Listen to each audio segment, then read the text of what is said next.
Hi everyone. Good morning. Have a blessed Saturday. Gabi ka agad nato, no? Atong face. Morning guys. Ang daghang mga pi. Dili kong pera. Problem. Ay. Yan ako guys. So, mag-init ng gatas. Nag-init ng tubig. Dapat ay bag sa dagko. Morning sa akin, walay tuyog ba? Walang, ano yun sa Tagalog? Walang tulog.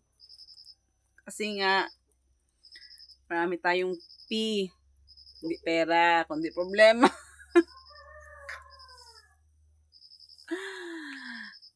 Tawa lang tayo guys, kasi yung EP natin is maraming sira. Oh. May isang kanta ba na, Bisaya to na kanta eh. Ganun pa talaga. Kanina lang to habang nag-ano ko dito sa init, ang mainit na tubig. Nagsisink in ba na. Kasi doon sa Pilipinas, sa barangay namin is magsisimba man kami parati. Isang kanta na Bisaya. Ganun talaga ang buhay, no? May isang kanta na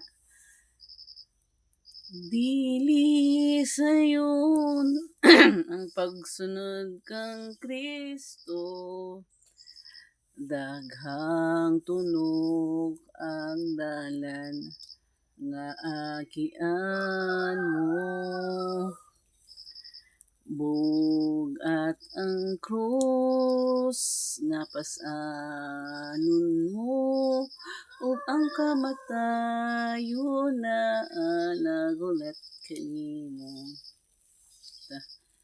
Si Kristo miingon sa iyang mga tinun-an, pagbantay kamo kay kamo biay-biayon ug bugal-bugalan, prisuhon kamo og ilhong mga tampalasan, kung naa sa gahom, ang naa sa gahom, hukman kamog silutan. Porsa, dili sayon ang pagsunod kang Kristo, daghang tunog ang dalan agian mo, bugat ang krus nga pasanon mo, ug ang kamatayon na naghulat kanimo. That's all for now, guys. Yun pala, no, pag ikaw sumusunod talaga sa kay Lord, marami kang mga trials, mga obstacles, or ano sa buhay mo talaga. Kahit yung ano bang pagpasan? May pagpasan sa Tagalog. Pagbuhat ng cross, ganun. Kaya think positive parate. Bye-bye for now, guys. Bye-bye. Nainit ako ng tubig at saka mag-init ako ng gatas. Wala kaming gas. O ba yung aming gasol, yung laman.